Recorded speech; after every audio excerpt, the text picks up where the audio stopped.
Well, it looks as if that crafty spy, Boris Badenov, is one up on our heroes, for he has managed to steal Bullwinkle from the Moon Men and has taken him to his lonely house on the hill, where the moose is putting his massive intellect to work on rediscovering his secret rocket fuel. All he's been able to make so far is a batch of chocolate pandauti, but its aroma caught the attention of his pal, Rocky. Rocky set out to find Bullwinkle, and for a while it seemed that Boris was actually helping him. But at the last minute, Rocky found that the signs had led him straight into a trap. For a while, Rocky was certainly going downhill fast, but a few seconds later, he was really going up in the world. Farewell, you miserable rodent. Happy landings, right in middle of ocean. And while the balloon took Rocky far out over the ocean, the unsuspecting Bullwinkle was still experimenting, only this time with real chemicals. And as Boris approached the lab... You know, I think I had it for a second there. Splendid. Now, would you mind getting off my neck and back to work? I must be working him too hard. He looks pooped. But two famous scientists like Rocky and Bullwinkle couldn't disappear without somebody wondering what had happened, and it soon appeared that everybody did. Read all about it! Bullwinkle disappears! All police stations were notified. This scientist has the following distinguishing marks: a small mole on his left shoulder blade, also a 6-foot pair of antlers. The hunt for the missing moose went on in every state in the Union except one. When asked why, the governor replied, "'Cause it ain't moose hunting season yet." But in most places, the search went on doggedly, and probably the most eager searchers were the two Moon Men. Gidney and Cloyd wanted Bullwinkle as entertainment chairman of a party in their honor. Their methods were very simple. They just went from door to door where their appearance met with varying results. I don't want any magazines, but I'd sure like to know what college you're working your way through. Good heavens, is it trick-or-treat night already? No brushes today, thanks. It's not a brush, it's a mustache. Hey, Mabel, looks like some more of your relatives again. This isn't getting us anywhere, Gidley. Just one more house, Cloyd. And Gidney's diligence was rewarded. That one more house belonged to Boris Badenov. Zounds, it's those lunar loonies. They mustn't see me. This is the last one, Gidney. My pods are killing me. Down here, they call them feet. Do you think we'll ever get to go to our party? Oh, sure. I'll bet that Bullwinkle chap is getting things ready right now. Party, eh? Natasha, come here quickly. And a few moments later, Boris flung his door wide open. Surprise, surprise. Come in, come in. We thought you'd never get here. Welcome to Earth, darlings, and many happy returns. Cloyd, it's a surprise party. Surprised me, all right. Here are the paper hats. And the noisemakers. Delightful. Nothing like noisemakers to pep up a party. But those noisemakers were more deadly than delightful, for Bullwinkle's lab was in the room just overhead. Must be fixing the street. Doggone, they don't make test tubes like they used to. Now, you just make yourselves at home while I make the punch. It's my own recipe. Is it good? Good. He's knockout. And while Boris prepared a lethal potion for the Moon Men, the balloon carrying Rocky was in a terrible storm out over the Atlantic. Suddenly, there was a searing bolt of lightning, an explosion, and the shattered balloon basket plummeted toward the angry ocean 10,000 feet below. Don't miss our next exciting episode, The Submarine Squirrel, or 20,000 Leagues Beneath the Sea.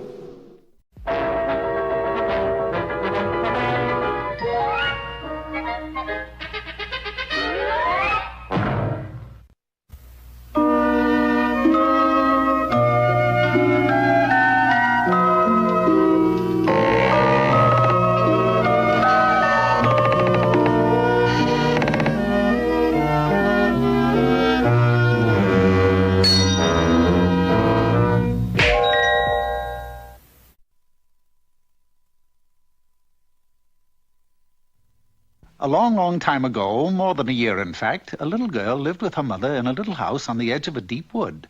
It was a pretty house, and she was a pretty girl. Her name was Tussinelda Wolfenpickel. But she had such lovely golden curls that everybody called her Goldilocks, which you must admit was just as well. Now, Goldilocks had just one bad fault. She was very careless, especially with things that belonged to other people.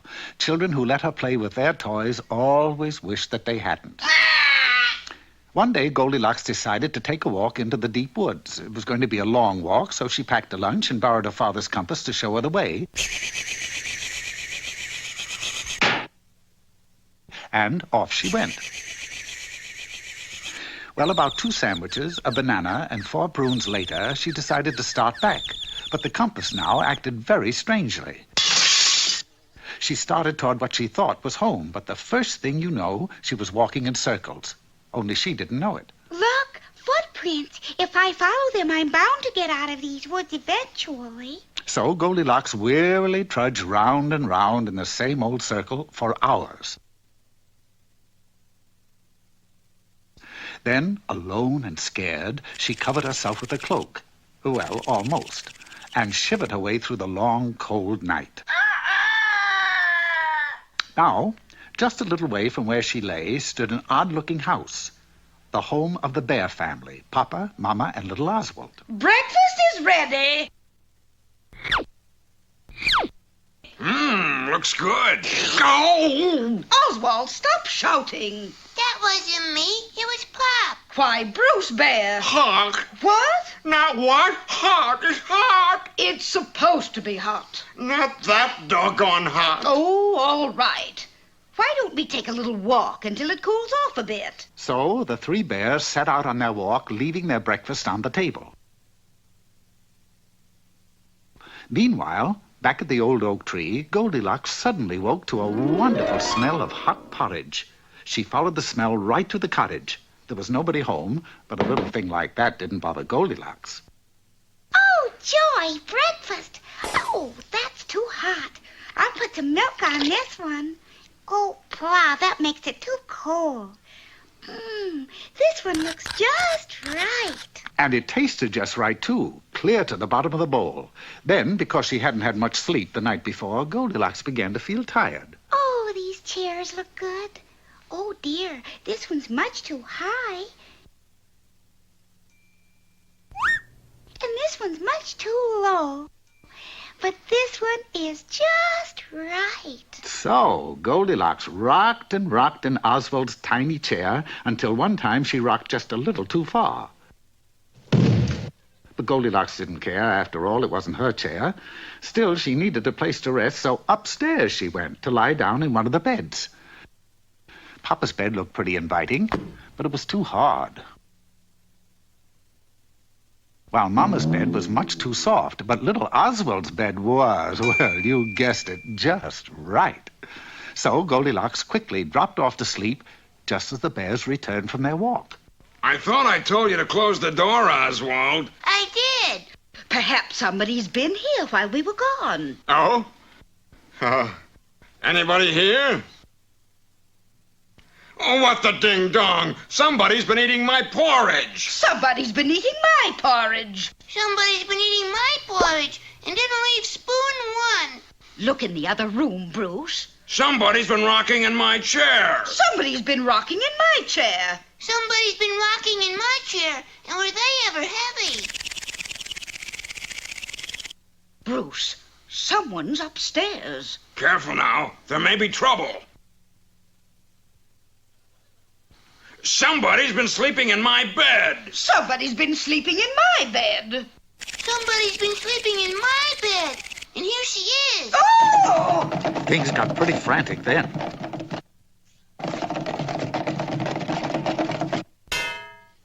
Until Goldilocks dashed out of the house and ran all the way home. Now, Bruce, she's only a peeple. She doesn't know any better. And I'll bet she sure learned a good lesson. Well, that was true. From that time on, Goldilocks was as careful as could be of everybody's things, even her own. So, of course, she lived happily ever after. And after a little house cleaning and mending, so did the 3 bears.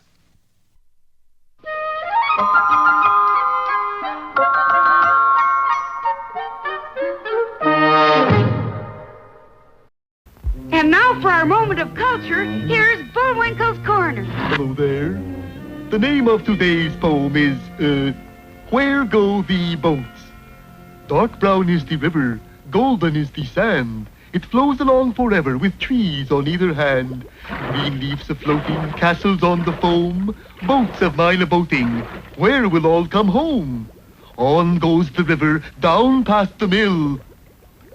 Away down the valley, away down the hill. Green leaves a-floating, castles of the foam. Boats of mine a-boating, where will all come home? away down the river 100 miles or more. Other little children shall bring my boats ashore. Out goes the bad air, in comes the good. Green leaves a-floating, castles on the foam, boats of mine a-boating, where will all come home?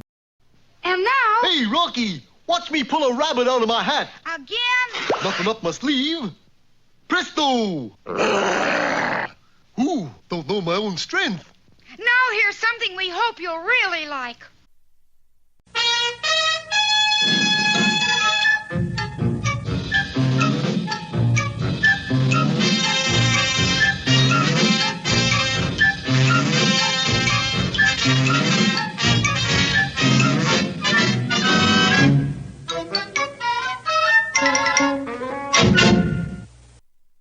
Hello, Peabody here. I believe that every dog should have a boy. That's why I adopted Sherman. Shall I set the wayback controls, Mr. Peabody? Yes, Sherman, you may set the Wayback Machine for the year 1875. And the place? Dodge City. Specifically, the Marshal's office. For today, we visit that legendary lawman, Wyatt Earp.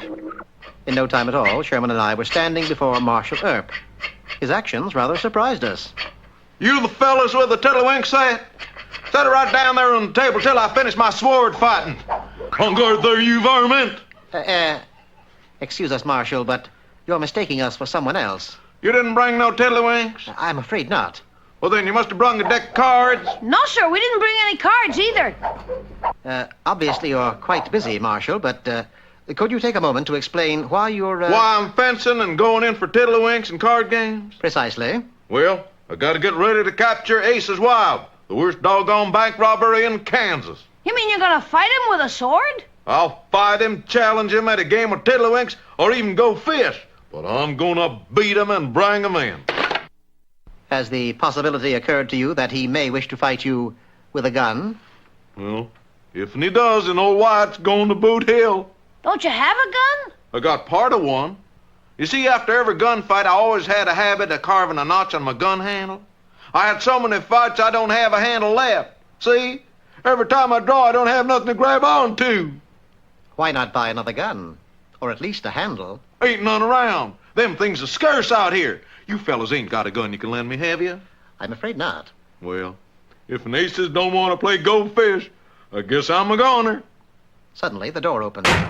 Marshal, come quick. It's Ace's Wild. He just left the bank. Did he make a withdrawal or a deposit? A withdrawal. Took every darn cent there was. Well, this calls for a showdown. Follow me. And follow him we did. That is, until he misjudged his footing and... Please. He's out cold, Mr. Peabody.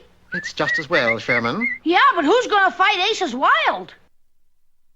Belly up to the bar, boys. The drinks is on me. Well, you better vamoose pronto. Marshal Earp's sure shooting going to come looking for you. You know what I got for him? A bullet with his name on it. Look out, Aces. Sounds like the marshals are coming. Come on in, Marshal. And come on in a-fightin'. I assume you're Ace's Wild? I be he. Who be ye? I be Peabody. This is Sherman. Hi, Mr. Wild. Where's the Marshal? He's indisposed. So I've come to take you in. That's downright funny, that is. Why, I'm the best shot in the West. I doubt that. Oh, you do you? Well, get a load of this. Adequate, but hardly extraordinary. I suppose you could do the same. Yes, and without the use of firearms. Hold a glass, please. How's this? Fine. So saying, I went to the piano, selected E above high C, and... Well, I'll be dogged. All right, Mr. Smarty. Let's see you outdraw me. On the count of 3, grab your gun. But you don't have a gun, Mr. Peabody. I don't need one, Sherman. Now, if you'll be so kind as to hand me that tray. Good boy. Now, stand aside. You ready yet? I will be, as soon as you move directly beneath that chandelier. What for I gotta stand there? You'll see. Well, I guess it don't matter where I stand. What matters is where you fall. 1, 2, 3.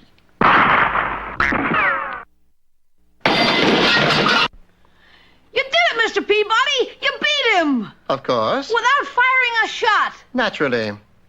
And so, after escorting Aces to a jail cell, we said goodbye to Marshal Earp. Thanks again, Mr. Peabody. You too, Sherman.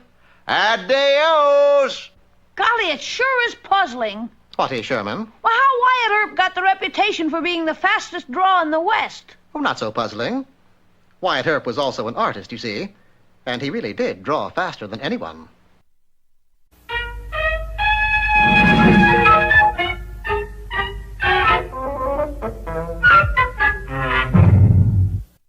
Last time you remember, Boris Badenov had captured Rocky and set him adrift in a balloon. The balloon was struck by lightning and plummeted down toward the ocean thousands of feet below. As the balloon fell, the plucky squirrel managed to work his way out of the basket and, spreading his arms and legs, began to glide toward the distant shore miles away. Boy, I hope I can stretch my glide that far. Unfortunately, at that moment, Rocky was being picked up by the radar antennas of the Air Defense Headquarters. General Broadbeam, sir, we've spotted a flying object headed straight for us. What kind of object? Well, sir, it appears to be a squirrel. A what? Yes, sir. Probably a secret missile we don't know about. Well, we can't take chances. Shoot it down. And within seconds, huge batteries of weapons were leveled at Rocky and commenced fire. Holy smoke! They think I'm an enemy. Hey! Cut it out! I'm friendly! Look! I'm smiling! Oh, if there were just some way I could tell them who I am. Then the brainy squirrel got an idea and began to fly in a special pattern. Look, General, the object is spelling something out. Sure enough, the wily Rocky was using the smoke from the ack-ack burst to spell out letters, a kind of polka dot skywriting. What's it say, General? U.S. Cease firing! Don't harm a hair of his head. That is a U.S. taxpayer. We need every one of them we can get. So Rocky continued gliding toward the shore, this time with an honor escort of jet planes. Meanwhile, at Boris's house, the spy was pretending to throw a party in honor of the Moon Men, complete with paper hats and noisemakers, while Bullwinkle worked in the room above. Mind if I join you? In a corner of the room, Boris, who was really anxious to get rid of the Moon Men, was mixing up a bucket full of Mickey Fins. Oh, goody. Punch. Boris, if Moose ever drinks that, he will be asleep for weeks. And we won't get formula from him. Well, here's looking up your ancestors. At that moment, Rocky and his escort were flying just a few hundred feet above the house. I can make it now, fellas. Thanks a lot. And the squirrel headed down for Boris's hideout. Wait, a toast. Oh, sure. Gentlemen, the Queen. You said it. No. Now we must break glasses. But we ain't drunk the toast yet. In my country, you break glasses before you drink toast. Well, if you say so. But people must get pretty thirsty where you live. Now, I'd like to give a toast. Of course. Well, here's the crime. To crime? Of course, that was a toast that Boris and Natasha had to drink. The results were immediate. Hey, she's gone to sleep. You fellas don't feel sleepy? Nope. Not even little bitsy bit? Nope. That punch sort of pets you up. Nighty-night. And Boris joined Natasha in deep slumber. Party droopers. At that moment, Rocky appeared at the open window. Bullwinkle, there you are. Where else? Hiya, Rocky. Come on, we gotta go back. Everybody's looking for you. Oh, that's nice of them. Okay, let's go. Come on, Moon Man. Our friends started back, but just as they left the house, heavy hands fell on their shoulders and a very official voice boomed. You are under arrest by order of the United States government. Our heroes under arrest? Whatever for? Be sure to see our next episode, The Bars and Stripes Forever.